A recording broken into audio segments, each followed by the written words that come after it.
A very good evening and welcome all the viewers, those who are watching us live on YouTube from India and abroad. This is a warm welcome from ICSI on Monday evening, and we are uh, with our webinar on human library.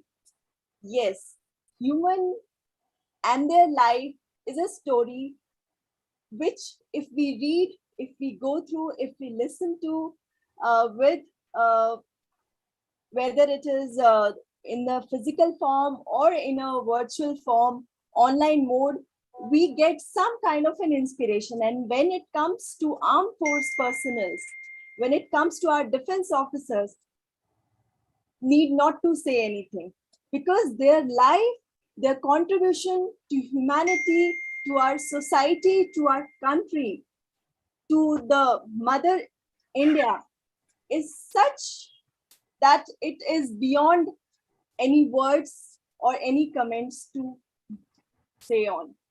And in this particular series that we have started, called as Human Library, My Story, we are fortunate that we are getting inspired story from armed forces officers every week. And this week, we are honored to welcome Major General I.P. Singh.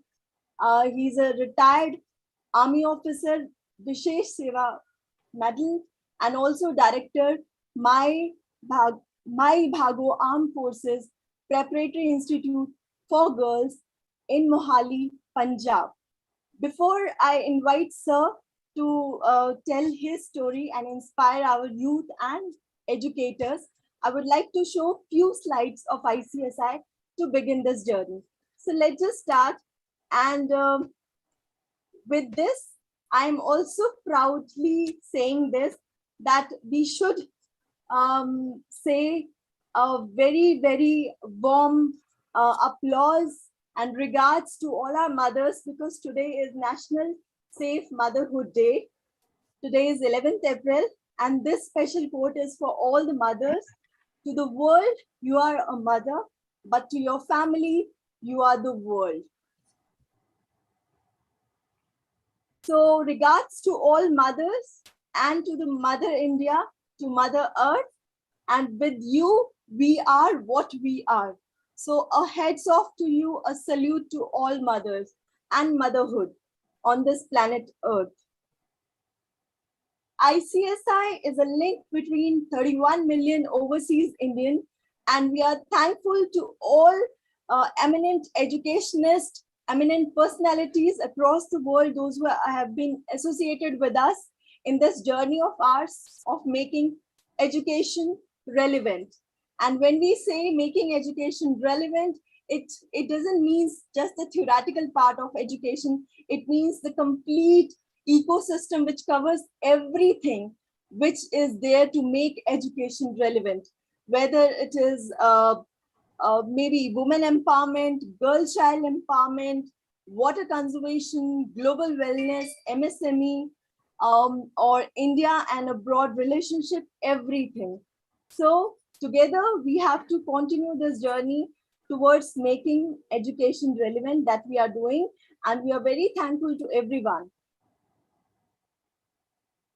We have started this journey with on 14th February with Lieutenant General K.J. Singh ji, and then we were fortunate to have another gentleman, Lieutenant General Iqbal Singh Sinha ji, with us. Likewise, Lieutenant General Gurdarshan Singh Shergill sir has shared his views with us, and into this, General Ved Prakash Malik ji and his better half, Madam Ranjana Malik ji, also came on our platform to share their story. Colonel P.S. Subramaniam sir, Lieutenant General K.M. Seth, Major General N.P. Singh sir, and we did 2 webinars with him, where he also told us about his Academy of Shaurya Yodhas, the SSB Academy that he is running. And today we will be meeting another gentleman, And I want to say that ICSI is making education relevant, preparing global youth. And this is the concept that I was talking about, that when we say education, so it is not just limited to the syllabus part or the theoretical part or something which you have to do just to get your degree, but it is much more beyond that. It is gaining what is relevant. It is making education relevant to day-to-day life. So just think of it and get associated with our concept, and we will be glad to hear from all of you. ICSI has brought way back in 1994 the concept of first finishing school for service industry, dedicated for skills development and personality enhancement. And in COVID times, we have seen that this particular concept of ours, which is physically being imparted, has gone digital, and we have made it e-Gurukul Inspirational Lab that we are running online now. And in this concept, we are focusing on that education should be meaningful. Education should be with music, with dance, with fun, gamification, happiness, humor, creativity, and whatnot. And it should be linked with nature, because pandemic has taught that how important is to be associated with nature and linking with our nature, our roots. That is very important, and that should be an integral part of education as well. And education should be relevant to our day-to-day life, and there is no price tag to mental happiness. And all these concepts we have brought into our inspirational lab in an online mode. And what we feel is when we combine these trios, that is education, skills, with entrepreneurship, startups, and MSME, only then we can collectively make our Bharat an Atmanirbhar Bharat. So all this is possible with education, skills, and MSME, Shiksha, Kaushalta, and Udyamita. And this is, we are going to present, we are very much associated with there are about 37 sector skill councils that our country has under NSDC and Ministry of Skills Development and Entrepreneurship. And that Media Entertainment Skill Council, with that, we are going to organize a one-day international conference very soon, as we are celebrating Azadi Ka Amrit Mahotsav, 75 years of India's independence. And you will see all forms of the specialists from media and entertainment background.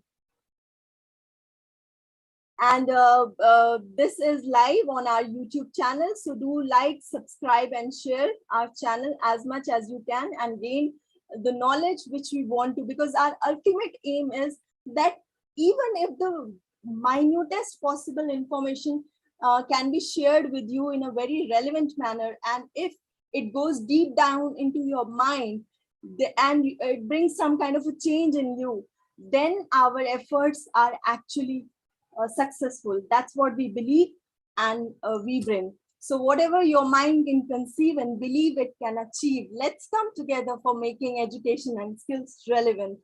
And I have received all your mails, your suggestions time to time, to keep writing to us on our given email ID and WhatsApp number. So we are, before presenting, sir, I would like to say a few things about Major General I.P. Singh, sir, retired Army officer, Vishesh Seva Medal.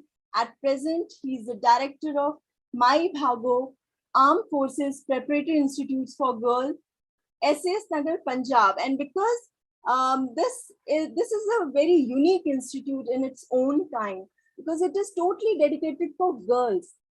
And see, girl child, empowering girl child, and especially in the defense services, when we see girl is getting empowerment, and girls are marking their mark in every field. So why not in defense services also? So we would like to talk to sir more about it. And before that, sir has 38 years illustrious career in Indian Army, an ex-ND officer who served in all ranks from lieutenant to general in major commands and staff assigned to include command of a tank regiment in J&K, Jammu and Kashmir, Colonel Operation of Frontier Corps during Operation PARAKRAM, command of an independent tank brigade charged with defense of a strategic area along Punjab border, command of a rapid division in the desert sector in Rajasthan. So see, we salute our army officers because the dedication, the devotion that they have done for our country, for our mother earth, that is remarkable. There is no comparison to it. And also, he has vast operational insurgency and LOC experience, served in nearly all insurgency areas of the country, including India's peacekeeping force operation in Sri Lanka. An outstanding sportsman, an academician, and a talented artist. As I've told, currently he is a director of My Bhago Armed Forces Institute in Mohali, and also associated as advisor to various reputed institutes and foundation in India for education and psychometric testing. I've always told you that a person from the armed forces, when they comes into the education, imparting education and bringing something innovative into that, then only education becomes relevant, because their experience, their dedication in the field is being reflected in education system also. And that gives a great inspiration for all the youth that is being trained by them. So that's my belief, and with this belief, I welcome Sir. Let's just start his story, and let's just hear from him. So on behalf of all our audience and guests, those who are watching you on YouTube, sir, we welcome you. Good evening. Good evening and Jai Hind. Jai Hind. Thank you very much. I'm delighted and absolutely honored to have been invited to share my life story. And I especially feel privileged to share my views with the young generation as to you don't necessarily have to have a set of very special qualities or a background or any special circumstances to reach wherever you dream.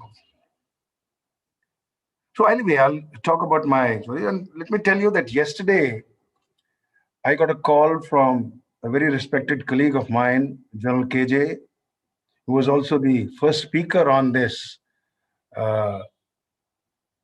webinar. And he ordered me that I will have to talk about my story as part of the Human Library with this unique organization that is hosting the Human Library. And I was in the midst of a number of activities. So it's only today that I really sat down and thought. And for the first time, I realized that it could be quite tricky to talk about one's life story. Anyway, so I decided that I would get along chronologically and in the process also talk about certain things which I learned, which I imbibed, which stood me in great stead. And alongside, I'll keep telling small messages for my dear friends, especially the youth, as to what could actually help you live a complete, fulfilled life. Now, before I start, I also want to tell you, look, I was not born with a silver spoon, the proverbial silver spoon. I did not have any major connections or some absolutely outstanding family connections or extremely out of the world families. I was born into just another family of this country. What I am today and what I made out of my life, I would like to acknowledge extreme and profound thanks to, and of course, extremely privileged and lucky to be born to my parents. Deeply influenced by my mother, by my father, outstanding teachers that I had. It is customary to praise the teachers. I can assure you that I would be not even a slight shade of what I am without the outstanding teachers, starting from my school, NDA, IMA, through my army service, and till date. And this process of learning continues because I have come across and will keep coming across people who will teach me and I will learn. And I do believe that learning is a process which must continue till you live. And of course, my very dear classmates, my colleagues, the officers with whom I served, my seniors, practically everyone who came. And I would like to also mention the role of my wife, who's been a great friend, an advisor, a teacher. And today, when I have grown up children, they also do share their opinions and they also make me learn, correct myself, and of course, make me become relevant in today's times. Well, so be it. Let me start my story. Well, I was born on 11th of March, 1954. I remember very early things about my childhood. My early schooling was in a missionary school. I was very lucky. I remember uh, many years later when I learned that that my father, when he went to this school, it was a missionary school where all the teachers were Irish. There was only one Indian teacher. I still remember her name, Mrs. Khosla, who taught us Hindi. And the principal told my father, "Okay, look, you may not be able to afford this school." My When my mother was told this, she wouldn't have it. She was one tremendous woman, very far-sighted, a visionary of her own kind. She was just class five, but when she died, October last to last year, she could converse in English. She could read newspaper. She is solely responsible for a very large portion of my personality. She said she'll not have it. She went to the principal and she said, "Look, I want my son here in the school. My brother's going to will pay for the fees." And that is how I was in that school. My early time, I recall my mother, I would help her in all the domestic chores. I was a young boy.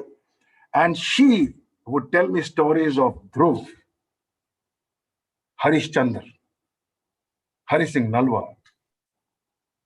And I can tell you, all my life, I have imbibed some of the learnings of that small child, and they held me in great stead. I was just all about 9 years old when I joined Sainik School Kapurthala. First time, straight from the home into a boarding with a service orientation.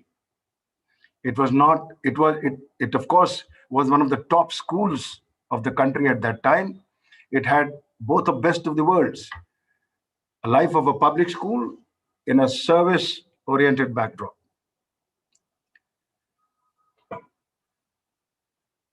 As a young boy, I was in very tough times. Very soon, I realized that if I was to survive, I would have to push. The first memory I recall is that we were supposed to tie a turban, and a 9-year-old would not know how to do that. And the housemaster had deputed a class seventh boy who would tie my turban every day. Now, that was the first feudal taste that I had of a senior.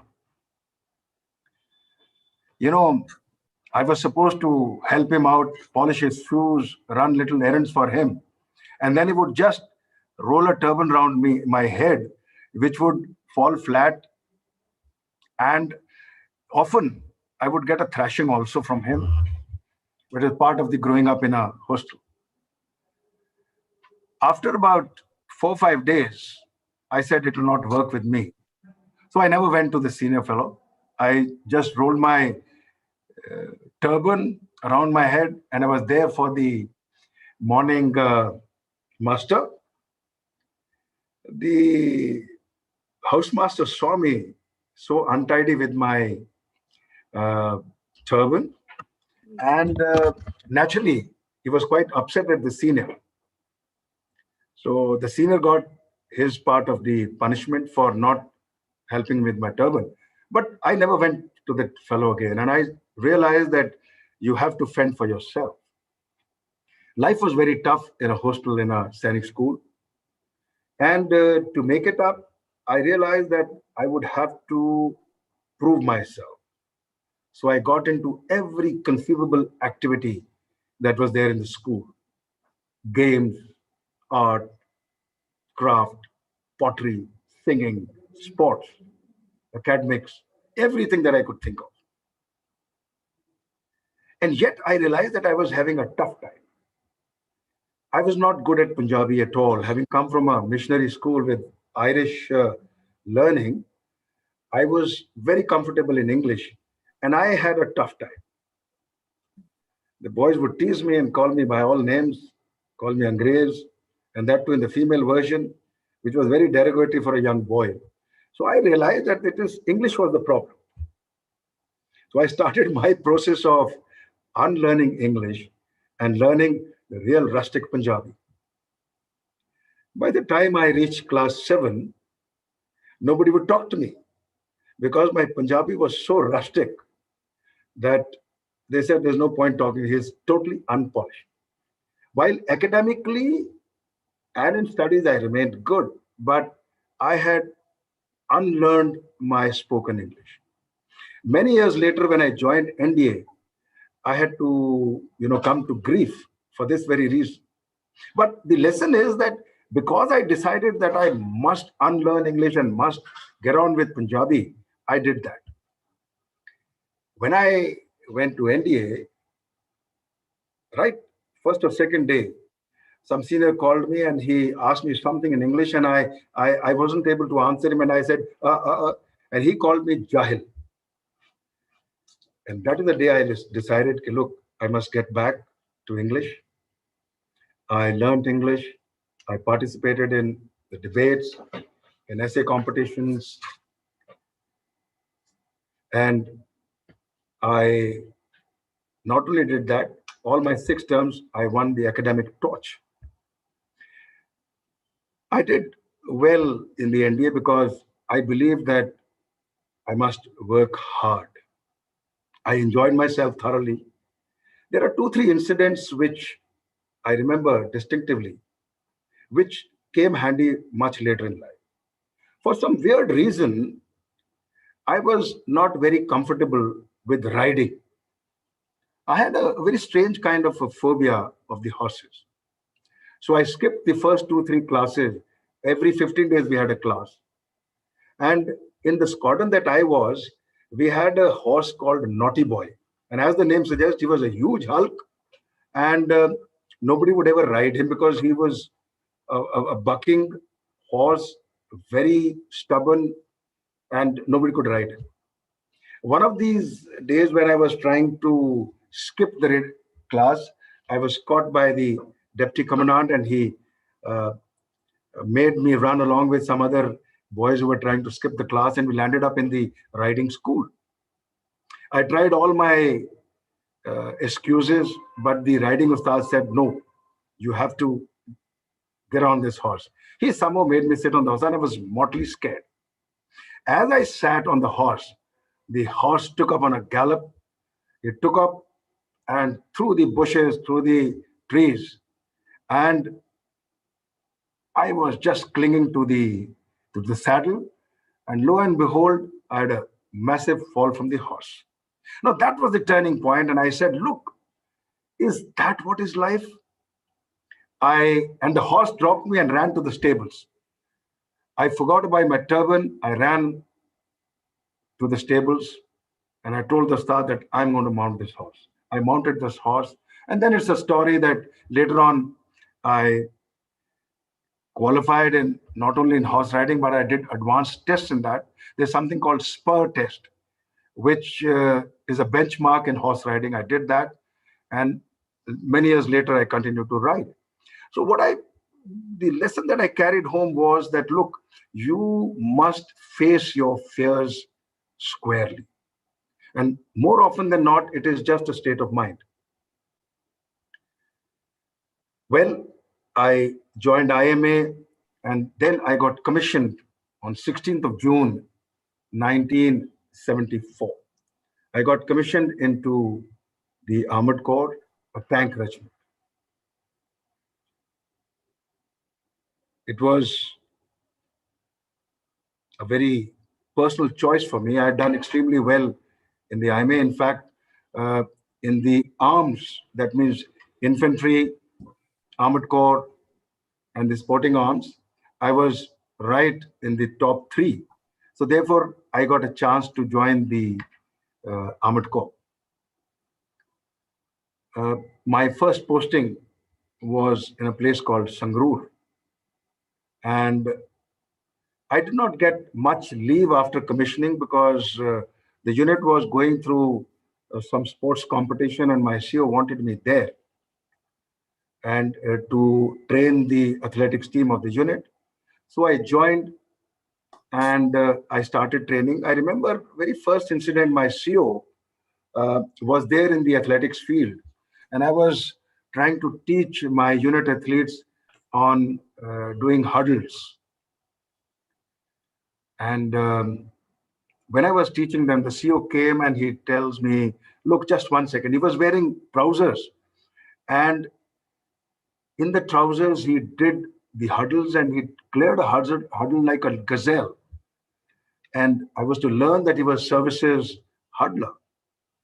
And my first lesson was that, look, there are no limits to where you can achieve excellence. We trained hard, and my unit did well in the uh, athletic competition with other units. After 6 months, the unit moved off, and we reached a very fine station, Jaipur. And I got chosen to do commandos course. Indian Commandos course, especially the one which the infantry does, is one of the toughest courses in the world. My mother was very, very unwell, and I told the CEO that uh, if it was possible to send me for the next course because I wanted to be with my mother. The CEO said that I must go home, see my mother, and report for the course. I took upon myself that I will go and do extremely well on this course. I went for the course, and when the time came to choose a buddy, I selected an officer who was a very highly professional officer and good friend. And I told him very categorically that I have not come here to while my time. I'm going to do exceedingly well on this course. And that made the two of us together. We innovated our training so that we could excel in every possible way. I remember one incident that there was a 16-kilometer point-to-point run. The weather was very humid, and it tested our grit, our endurance. Practically, the entire commando course of about 150 people fell sick because the food had gone bad and they all got food poison. There were only two commandos who did not get food poisoned. That was my buddy and myself. And the reason was that we ran the entire distance, worked hard, and we were there way ahead of rest of them. It it told me that if you take upon yourself to do something well, you can do it. Many years later, I carried this decision in my mind that either a thing can be done, or if you decide, you will be able to do it. Of course, there are things difficult, there are things very difficult. There are set of conditions which you have to fulfill. But if you do decide in life that you have to do something, there is no way you cannot do it. Anyway, I have a life which I have lived completely. And that is so because of the lessons that I drew from my mother, the one which I drew from my father, whom I found to be an extremely honest, upright, and exceptionally hardworking officer. I tried to use every single opportunity that came my way in the army. You see, normally we have what we call professional courses in the army.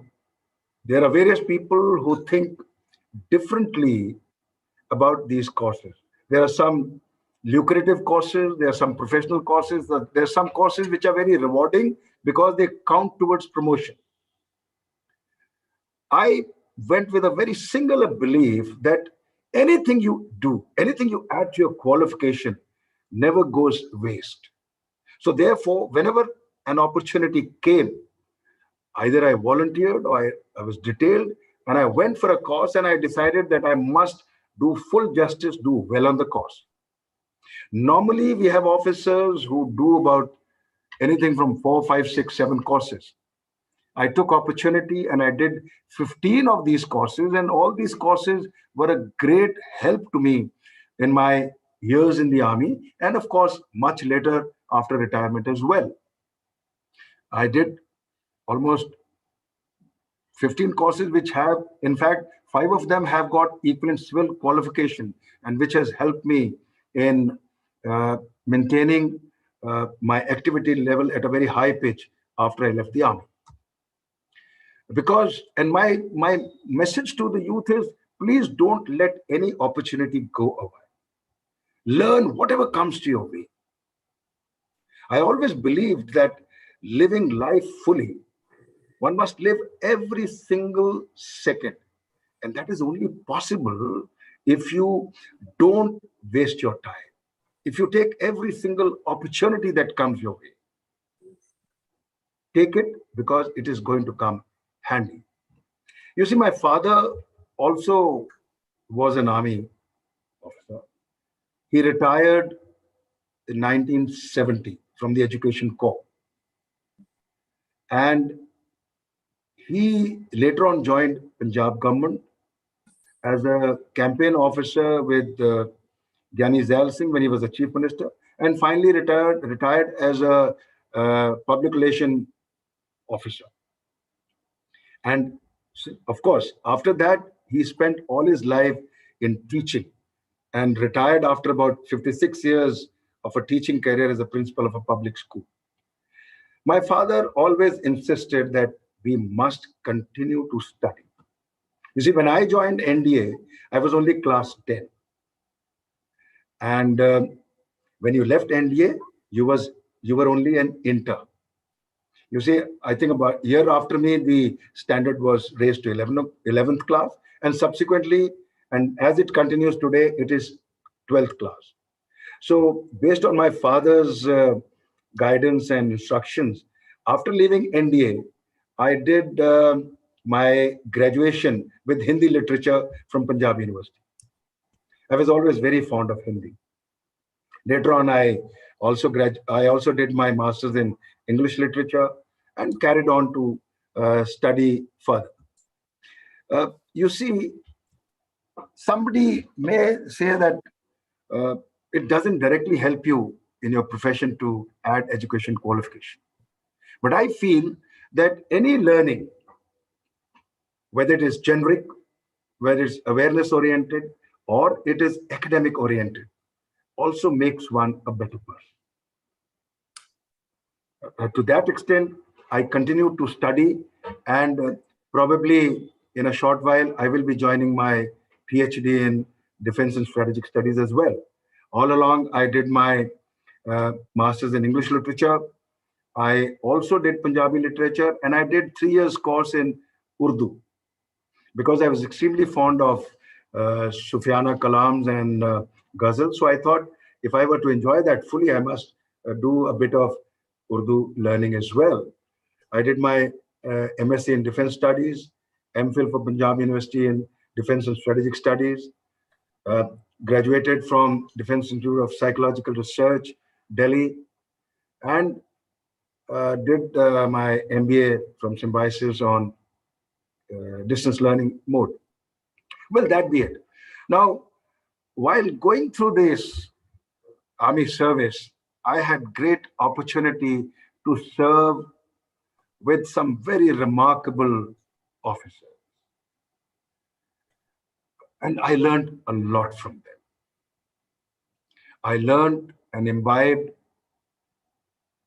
qualities that make you a better human being. I realized the value of being a good human being.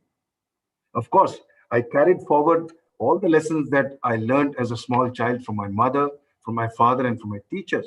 But these are only reinforced by some very outstanding officers that I came in contact with. I recollect distinctively two officers. I would like to mention them. Of course, there is a huge list of officers.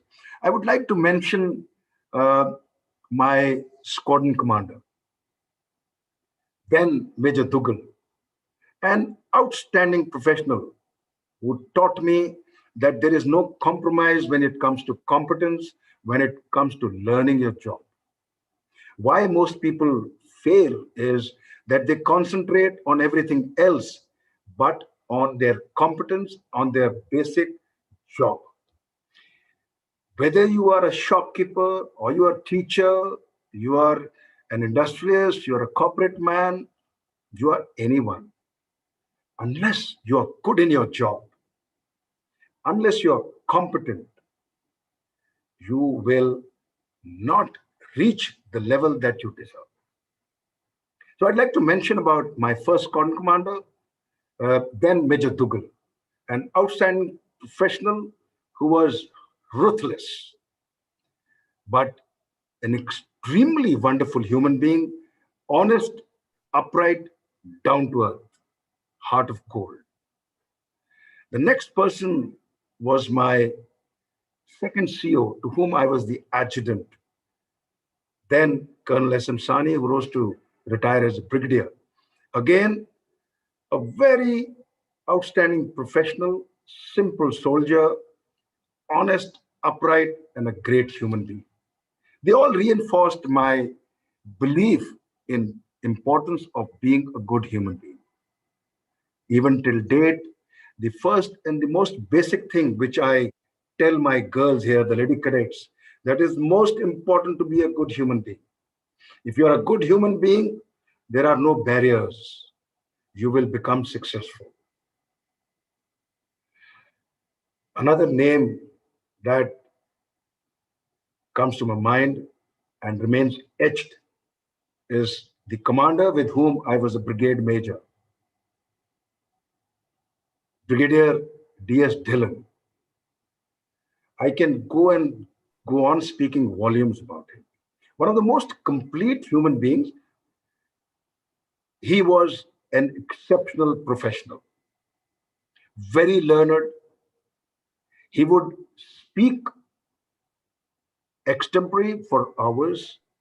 He could take 1 hour and produce a paper on any subject, would read a book in 2 days, number of books every month, outstanding sportsman, simple, honest, outstanding human being.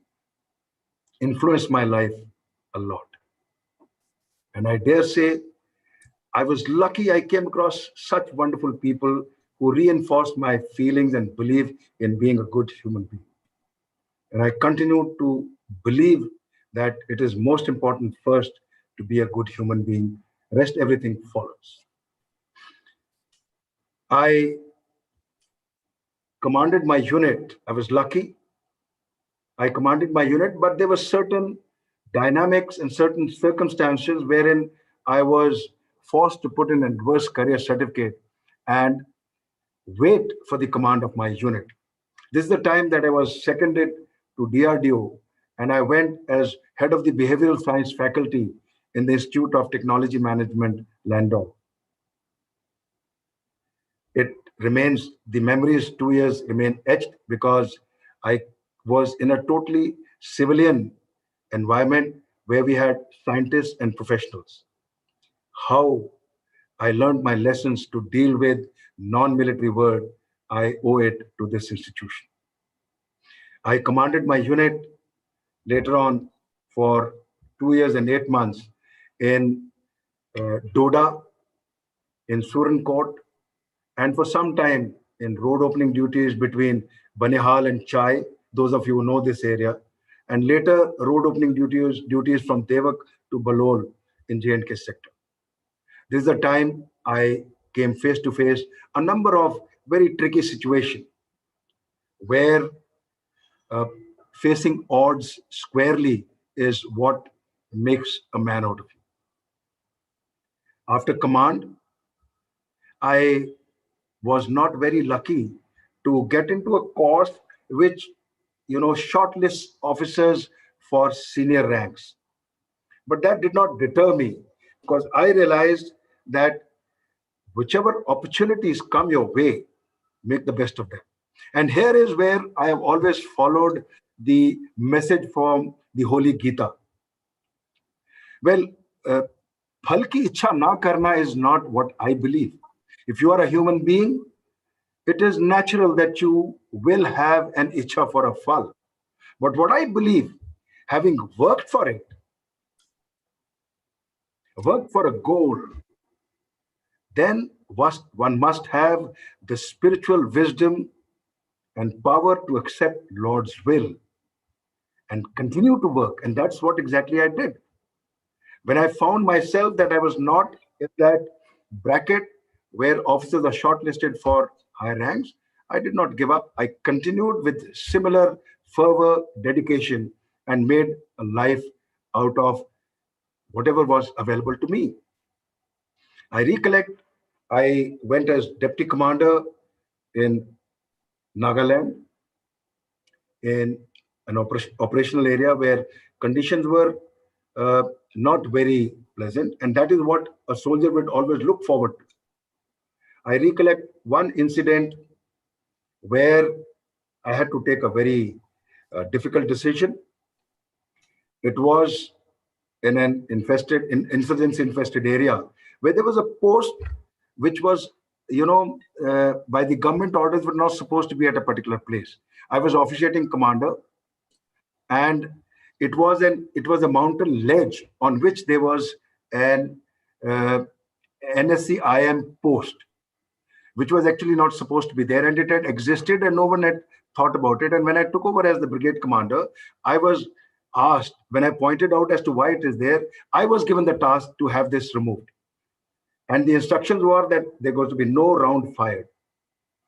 Uh, the long and short of this entire operation is that the entire brigade ultimately had to encircle this post, but we were under strict orders that we could not fire.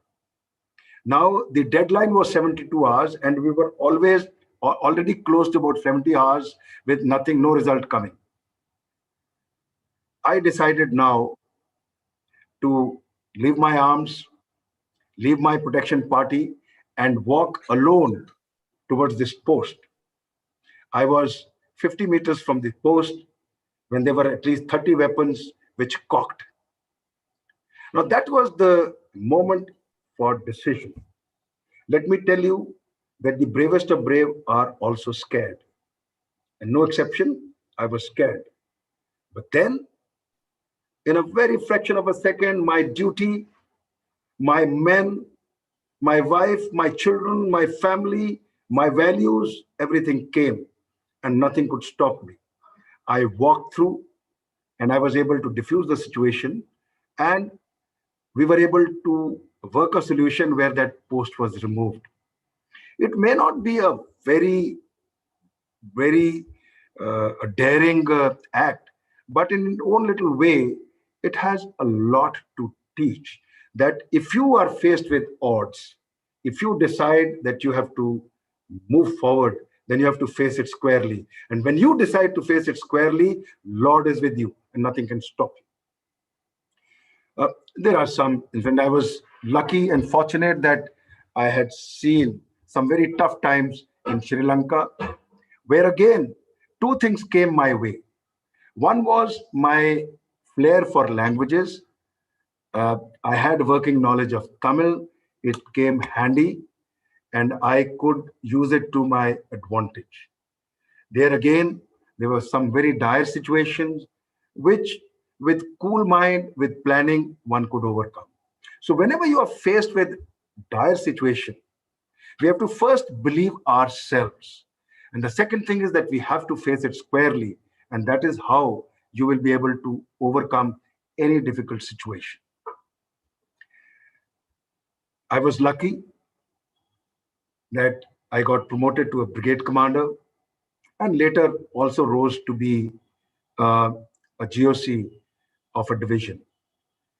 After I came back from Nagaland, I had the rare privilege of working as Colonel Operations of a frontier corps which covered our western border.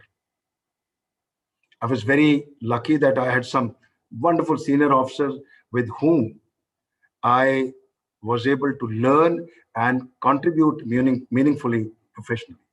And that served as my base to move forward. Uh, I was also lucky to spend almost 2.5 years on the line of control, where I had the privilege to walk along the line of control, get into the nitty-gritties of how operations are conducted on the line of control. And that is where I learned that we have to move away from the beaten track if you have to defeat your opponent. You have to win the battle of mind. A very small incident, I'll try to recreate it for people who understand what I'm trying to say. There was a battalion position which had two companies ahead of the fence. As most of you are aware, that on the line of control, we have a thick fencing demarcating our area from the enemy's area. We had a particular post which was in a very defiled area, thick undergrowth, and which was being overlooked by the enemy across. We had a patrolling party, and they had a mine blast with one soldier losing his foot. Now, during no war, no peace situation, when the peace is prevailing, if something like this happened, naturally it caused a lot of worry. So there was a lot of hue and cry, but we said that let's handle this situation. After 4 days, we had this again. Now, as a deputy commander, I went there. I carried out an analysis with the CO, and I realized that we were sending about a section worth to that area, and they were withdrawing back every evening because that was a very difficult area. And in the evening, what would happen? People would come from across and put mines over there. So I thought that in case we have to defeat this, we have to think out of the box. So we thought, and I discussed with the CO, that next day, let us send 10 people. And after about an hour, let's start sneaking in one person at a time and make the strength double. In the evening, let the 9 people withdraw. The enemy across who was watching would get a feeling that people have withdrawn. And then if he tries to do anything, then we can pay back. And surely it happened on the third day that some people tried to infiltrate and put mines. They were paid back, and thereafter we never had such a situation.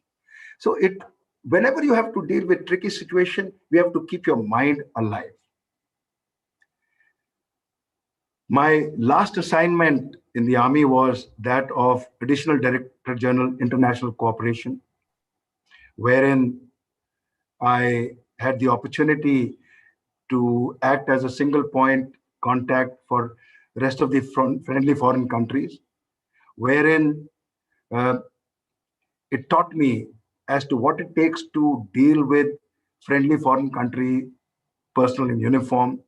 How can you look after your interests for the country? How could you contribute to mutual benefit? And that was a great learning.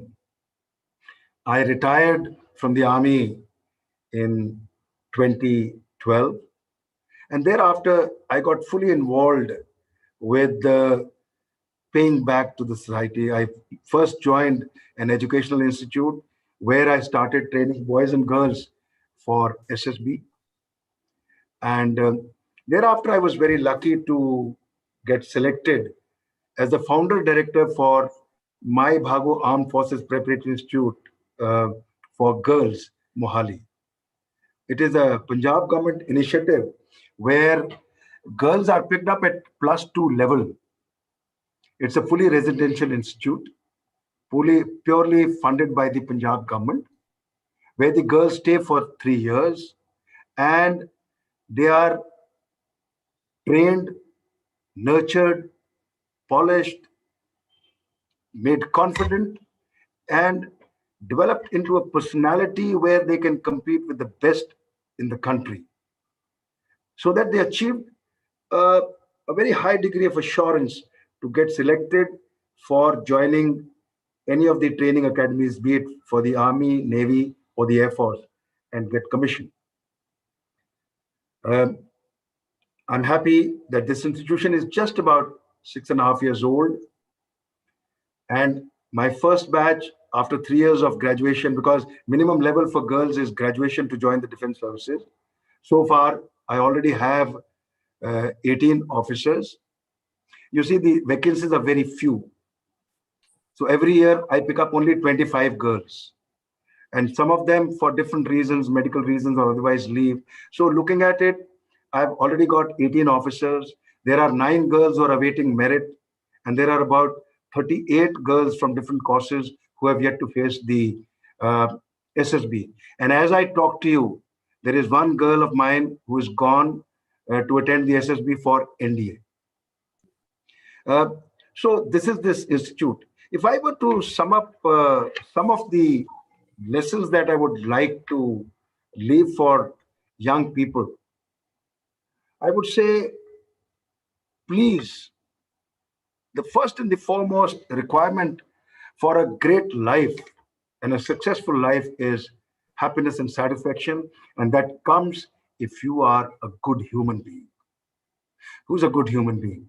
Somebody who has got human values, somebody who is honest, somebody who's straightforward, pure, who keeps his ego low, who is humble. Humility is a virtue with him, who remains in touch with the ground. Somebody who is reaching out to others. Somebody who's a great friend. I would wish, let's not start cursing. Let's make the best of every single opportunity that comes your way.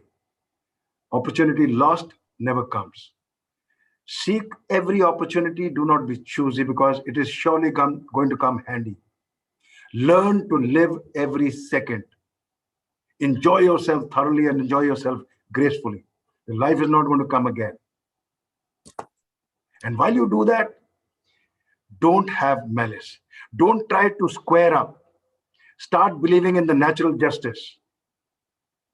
You do your way. The natural justice takes its place, and you don't have to even out with others and waste time. Never give up hope. The single most important lesson for a soldier, which I learned, imbibed, and practiced, is never be hopeless. Because if a soldier loses hope, he will lose those rare opportunities which can turn the tide in the battle. And such is true in the life. Don't leave hope. Be positive. Think well of yourself. And please start believing in a very high degree of self-esteem. Confidence is nothing. Confidence is just a feeling which you may have or which people perceive about you. But the rock bottom foundation of confidence is self-esteem, जिसे हम आत्मसम्मान कहते हैं. And self-esteem comes with knowledge, any form of knowledge. Self-esteem comes by enhancing your ability. Self-esteem comes with enhancing your capabilities, by enhancing your talents, expertise, by having the ability to look inside, increase your insight. When you know who you are and where you are, progress is bound to take place. Learn to remain humble. Keep learning. You may teach, but you will only teach if you have experience. You will have experience if you have been learning all your life. And I must say that hope, please don't leave it. Remain happy, sound happy. I always tell my girls that if you are happy, you will generate happiness. One last event I want to tell you about staying happy and remaining pleasant. You know, when I was in Sainik School, Kapurthala, I stayed there for 6 years. Take out 6 12s or 72, take out, about 2 months, 12 months, about 60 months I stayed in the school. Every month there used to be a Parents' Day. I wasn't fortunate. My father was always posted distant places. He could never make it for the Parents' Day.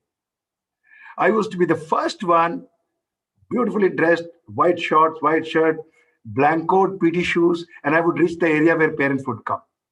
Eyes glued to the gate. I would see parents coming, their children would be crying, and I would be smiling, looking at parents, and a lot of parents would call me and say, "Look at this boy, he's so happy. He's laughing, smiling." I had a pleasant face. I would always keep smiling. I would be the last to leave the that ground where parents used to meet. Then I would come to the house, to the dormitory, and go to the toilet and sit there and howl, cry. When you cry, please cry alone.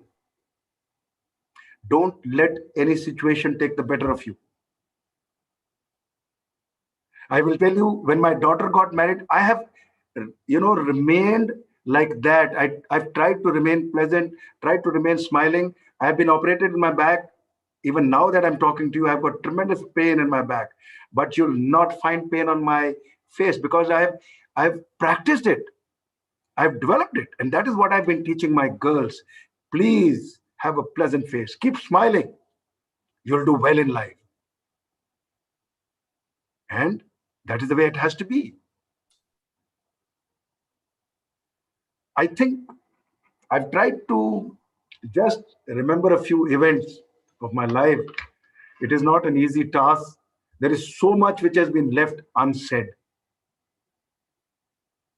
I'm into my 69th year, and there is so much that I've learned. I have imbibed. I was lucky. I had wonderful parents. I'm lucky that I am still living with my father, who is 98 years old, currently running. And he's going strong because he has also been learning all his life. As I'm talking to you, he's busy making a project. So one has to live every second. That is what I've learned from my father. He has had a routine in his life ever since I recall. Getting up 4 o'clock, he's been getting up, making his own tea, drinking his hot water in the morning, going for his morning jobs, coming, heating up his milk, washing his own clothes. And even till couple of moments back, he was telling my wife, she asked him, "Papa, you're not so looking not so." He said, "No, I'm fine." He is living every second and he is inspiring me. And that is what I try to pass it on. So I'll conclude by saying there is so much of it which has been left unsaid. And when I will sit back after I finish, I will say, "Oh my God, I haven't said this thing. I could have told them this thing." There is so much. But let me tell you, my life has been possible because I have three things which I did. I was never hopeless. I never stopped learning. I tried to remain as simple and as humble as possible. And I tried to remain a good person. And that is what I have tried to tell others. It's 8 o'clock, and that was my mandated time. Yes. Thank you so much, Ms. Chitra. I think if I'm able to, if I have been able to convey a few small tips, some messages to people, especially the young people who've been listening to me, I will feel myself honored and grateful and privileged. Thank you so much. Thank you so much.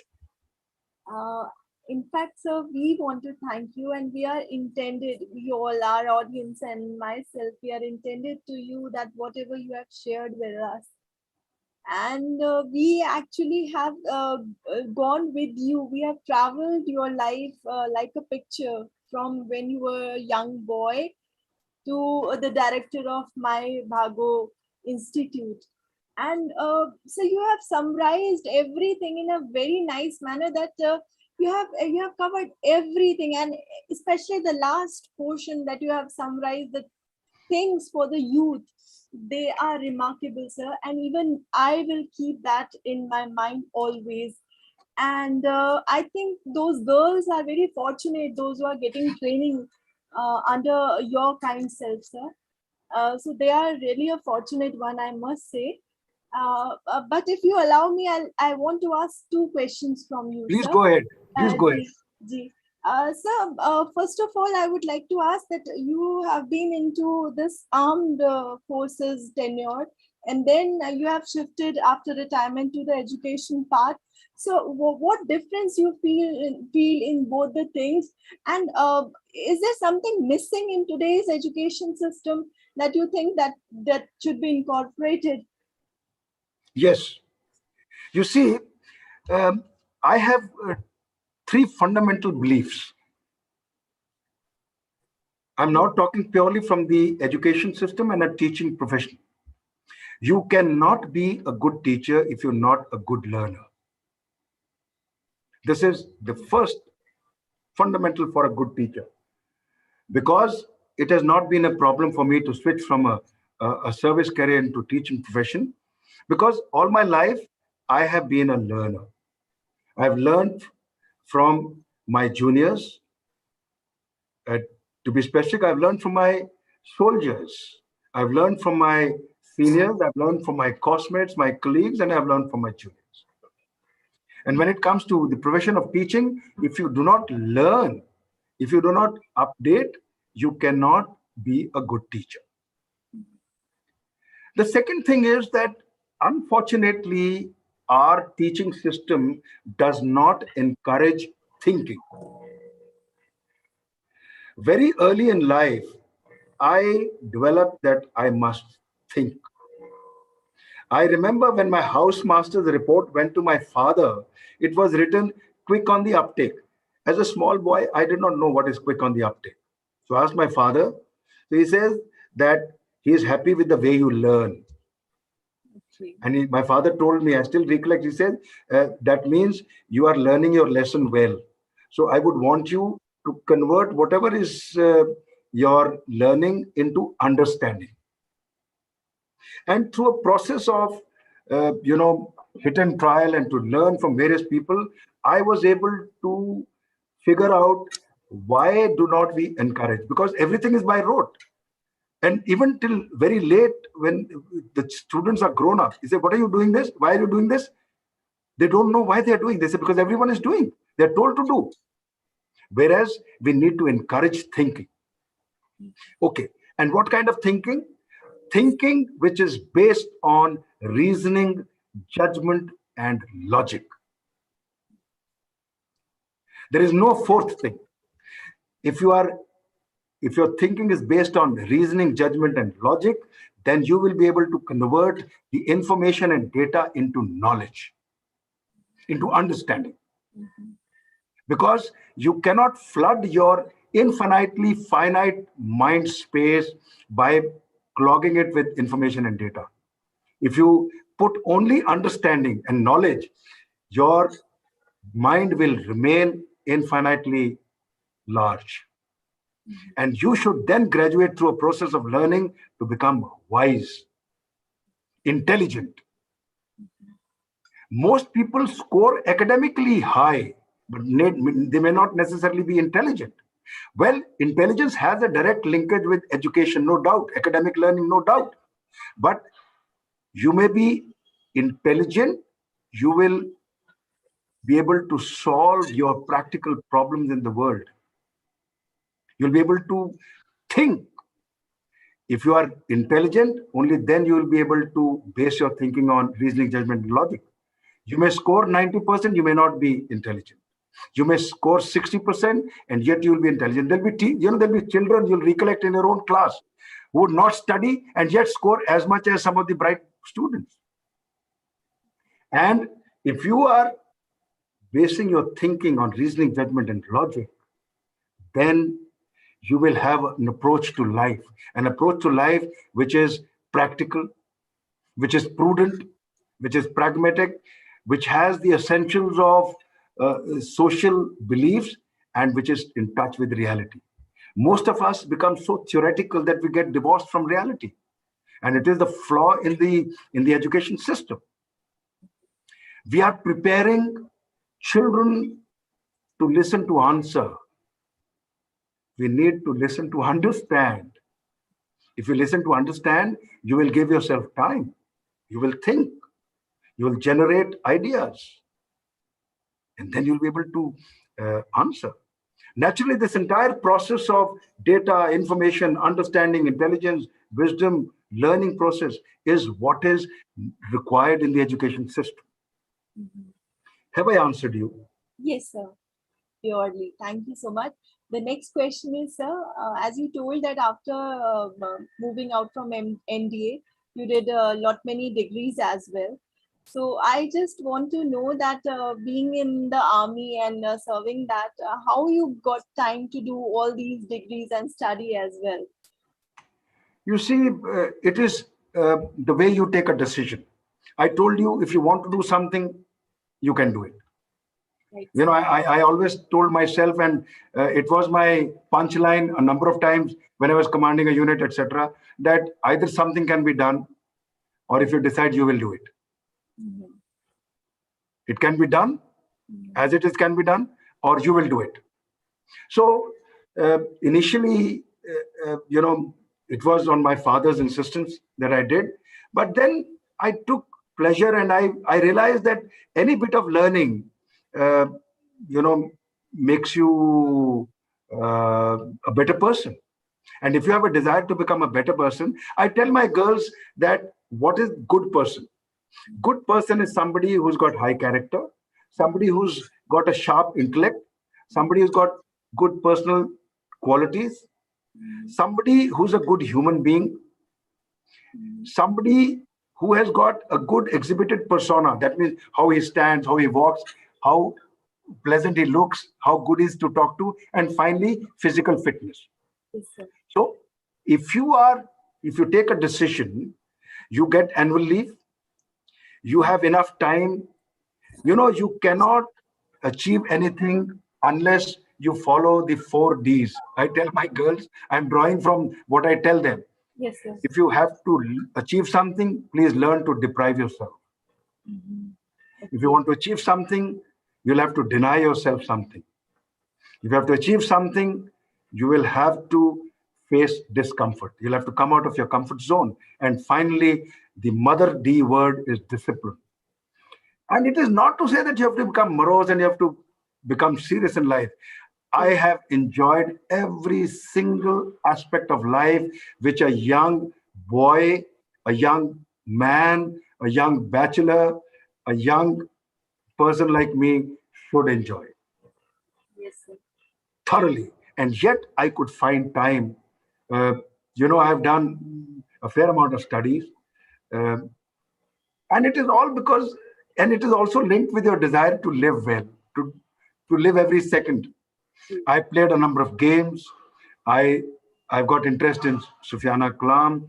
I like to sing. I like to paint. I like to do pottery. It is not that something great. Any girl, any boy can do it, and my girls are doing.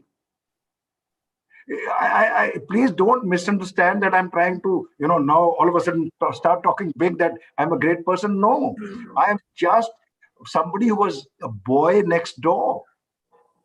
Just because my teachers inspired me, they goaded my parents influenced me, my wife who's been a great support in running this institution all my life. She has been a great support. When I did whatever I spoke, since it was my story, I probably failed in talking a little more about my wife. She has been rock solid, telling me, okay, this decision could have been like this. So please follow that. I did that. So I was learning from my wife as well. So therefore, if you decide, you can do it. Yes, sir. And one last question for this webinar, sir, if you allow. Please go ahead. Ji. Sir, I find you, though I'm much junior to you, like your daughter, and I truly respect you a lot, whatever I find in you. So I have seen you not only as a good human being, but also a very positive person. So I just want to ask, sir, if somebody is very negative and if you are surrounded with negative people, how you can make them positive and what you have to do in that situation? You see, to start with, let's take individual cases. You see, negativity is a state of mind with psychological under and overtones. There are two ways that you approach a negative person. Either the negative person feels that he needs help, or if you are a do-gooder, you approach that negative person. The first and the foremost thing is that no negative person wants a sermon. Right. Nobody wants a sermon. Nobody wants somebody to behave like a teacher and start telling, oh, you are negative, you shouldn't do this. No. That's not the way. You need to firstly befriend that person. You have to win confidence. You have to not talk, but let that person talk.